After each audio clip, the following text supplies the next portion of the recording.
Rahul Gandhi Indian national Congress का वो चेहरा जिन्हें लोग पप्पू के नाम से जानते हैं। आपके अंदर मेरे लिए नफरत है, आपके अंदर मेरे लिए गुस्सा है, आपके लिए मैं पप्पू हूँ। क्योंकि रूलिंग पार्टी ने उनकी गलतियों को हमेशा एग्जैगरेट करके बताया है और हमारे सामने उनकी पप्पू वाली इमेज बना दी है। लेकिन उसी राहुल गांधी ने 2024 के लोकसभा इलेक्शन में ऐसा कमबैक किया है कि रूलिंग पार्टी के पैरों तले जमीन खिस गई है। लेकिन कैसे? तो अगर हम पिछले 5 साल चले तो 2019 के लोकसभा चुनाव में भारतीय जनता पार्टी ने 303 सीट सिक्योर करके मेजोरिटी गवर्नमेंट बनाई थी। वहीं बीजेपी एनडीए की सीट तो 353 थी, जबकि राहुल गांधी की इंडियन नेशनल कांग्रेस पार्टी ने सिर्फ 52 सीट सिक्योर की थी, जो टोटल 543 सीट्स के 10% से भी कम थी।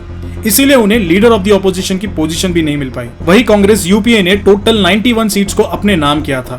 मगर हम पिछले 5 सालों को फास्ट फॉरवर्ड करके आज के इलेक्शन के बारे में बात करें तो राहुल गांधी की कांग्रेस पार्टी ने 99 सीट्स पर जीत हासिल की है, जिसमें से 2 तो खुद राहुल गांधी ने जीती है। वही कांग्रेस के इंडिया अलायंस ने आउट परफॉर्म करके 234 सीट्स को अपने नाम किया है, जिससे Bharatiya Janata party majority government बनाने में फेल हो गई है और उन्हें एनडीए का सहारा लेना पड़ रहा है। अब मैं तो ना राहुल गांधी का फैन हूँ, ना ही नरेंद्र मोदी का हेटर, लेकिन जब मैंने राहुल गांधी की लाइफ स्टोरी पढ़ी तो मुझे गूज़बम्स आए, क्योंकि देश की सबसे बड़ी पॉलिटिकल फैमिली में जन्म लेना राहुल गांधी के लिए एक वरदान नहीं बल्कि कहीं ना कहीं एक अभिशाप है। वो परफेक्ट बिल्कुल नहीं है, लेकिन उस इंसान ने यहाँ तक पहुँचने के लिए इतना कुछ सहा है कि सुनकर आपके दिल में राहुल गांधी के लिए थोड़ी रिस्पेक्ट जरूर बढ़ जाएगी। अब बिना किसी पार्टी के बारे में सोचे बस खुले दिमाग से इस वीडियो को प्लीज जरूर देखिएगा।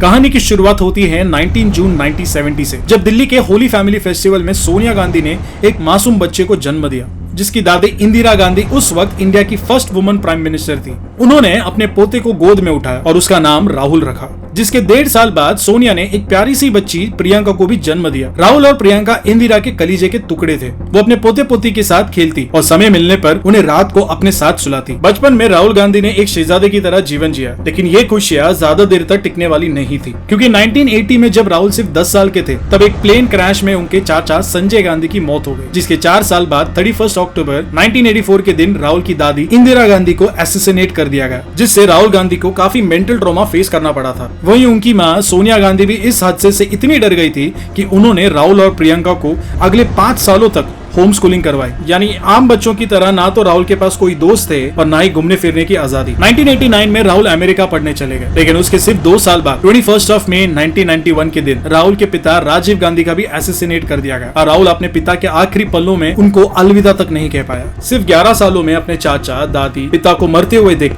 उस 21 साल के लड़के पर क्या बीती होगी। इस बारे में प्रियंका गांधी ने अपने एक स्पीच में ये कहा था। मई 1991 की बात है, मेरे पिता की शव यात्रा 3 मूर्ति भवन से निकल रही थी। अपनी मां के साथ और अपने भाई के साथ हम एक गाड़ी में बैठे थे। सामने भारतीय सेना की एक ट्रक थी, फूलों से लदी हुई थी। उसके ऊपर मेरे पिताजी का शव था। थोड़ी देर काफिला चला, 5-10 मिनट चला, फिर राहुल कहने लगे मैं उतरना चाहता हूँ। राहुल गाड़ी से उतरा, उस सेना की ट्रक के पीछे खड़ा होके चलने लगा और 3 मूर्ति से लेके कड़ी धूप में अपने पिता के जनाजे के पीछे पीछे पैदल चलते चलते चलते चलते यहाँ पहुँचा। मेरे शहीद पिता के अंतिम संस्कार मेरे भाई ने किए। मदर इन लॉ और हस्बैंड को खोने के बाद सोनिया गांधी ने पॉलिटिक्स से दूर रहने का डिसीजन लिया और 1992 में राहुल को एक बार फिर अमेरिका भेज दिया, जहाँ उन्हें एक लड़की से प्यार हुआ जिसका नाम था वेरोनिका। राहुल ने उसे अपने फैमिली से भी मिलवाया था और दोनों कई पब्लिक प्लेसेस पर एक साथ दिखते थे, लेकिन कुछ अननोन रीजंस की वजह से राहुल का वेरोनिका के साथ ब्रेकअप हो गया, जिससे राहुल को इतना बड़ा झटका लगा कि उस दिन के बाद उन्होंने आज तक ना किसी से प्यार किया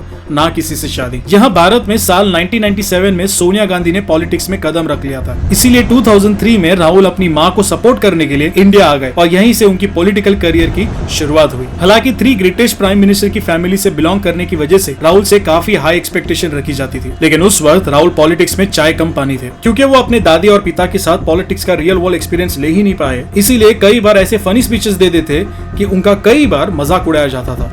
खत्म, bye bye, tata, good bye, गया। लेकिन यहाँ भी उनके बोलने के तरीके से काफी मजाक उड़ाया गया। जब भी राहुल कुछ ब्लफ करते तो ऑपोजिशन पार्टी उनके कुछ वीडियोस सोशल मीडिया पर वायरल कर देते थे। Speaker madam, sorry. कल मैं अरुण जेटली जी का भाषण सुन रहा था और हम यहाँ बैठे हुए थे और बीच में मैं ऐसे हिला, परसों गलती कर दी। प्रधानमंत्री यहाँ खड़े होते हैं, कहते हैं नारेगा जैसी बेकार योजना मैंने कभी नहीं देखी। स्मारक बनेगा। नरेगा, मनरेगा, मनरेगा, महात्मा गांधी योजना, अच्छा बोलने दो। कई बार तो उनके वीडियोस को तोड़ मरोड़ कर पेश भी किया गया, जैसे कि आपने उनका आलू से सोना बनाने का प्लान तो जरूर सुना ही होगा।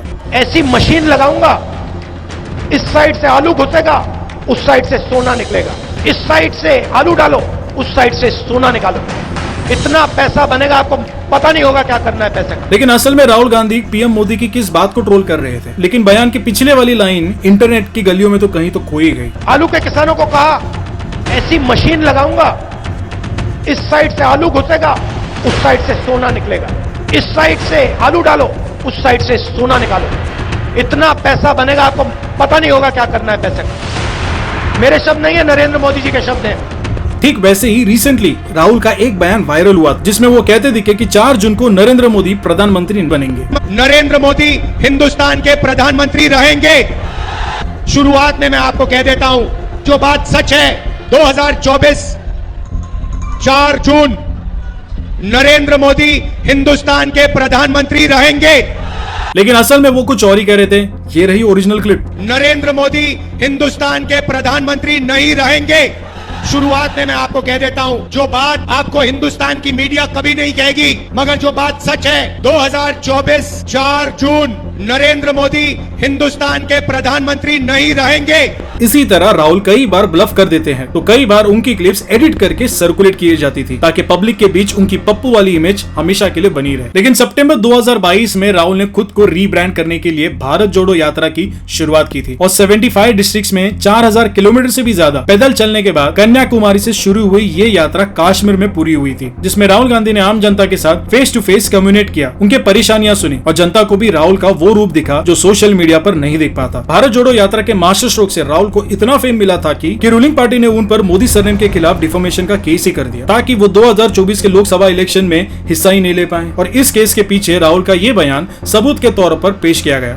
अच्छा, एक छोटा सा सवाल, इन सब के नाम, इन सब चोरों के नाम मोदी मोदी मोदी कैसे हैं? लेकिन राहुल ने इस ऑब्स्टेकल को भी पार किया और 2024 लोकसभा इलेक्शन में अपना 100% एफर्ट लगा दिया और 3 मेन मुद्दों को लेकर एक स्ट्रेटेजिक मूव खेला, जिसमें से पहला था डेमोक्रेसी। कांग्रेस पार्टी और इंडिया अलायंस ने इस बात को जमकर ब्रांड किया कि मोदी सरकार डिक्टेटरशिप कर रही है और ये इलेक्शन हमारी डेमोक्रेसी को बचाने के लिए है। सेकंड था रिजर्वेशन। राहुल गांधी और उनकी पार्टी ने ये बात बार बार कही कि अगर मोदी सरकार आएगी तो रिजर्वेशन को हटा देगी, लेकिन अगर हम आएंगे तो रिजर्वेशन से 50% का कैप हटाकर उसे बढ़ा देंगे। कहा जाता है कि देश में 8% आदिवासी, 15% दलित, 8 और 15 कितना हुआ? कहा जाता है 50% ओबीसी वर्ग, कितना हुआ? 73 हो गया। अब 73% आबादी है तो 50% लिमिट क्यों है? और तीसरा मुद्दा था जॉब्स। राहुल गांधी ने इंडियन यूथ को 30 लाख गवर्नमेंट जॉब देने का प्रॉमिस किया। अब जहां पिछले कुछ महीनों से कई कारणों की वजह से रूलिंग गवर्नमेंट कई गवर्नमेंट एग्जाम्स को डिले पर डिले कर रही थी और अब तो नीट एग्जाम का स्कैम भी देख ही रहे, वहीं यूथ को राहुल गांधी से एक उम्मीद दिखी। इसके अलावा इंडिया अलायंस ने भी इस बार राहुल गांधी का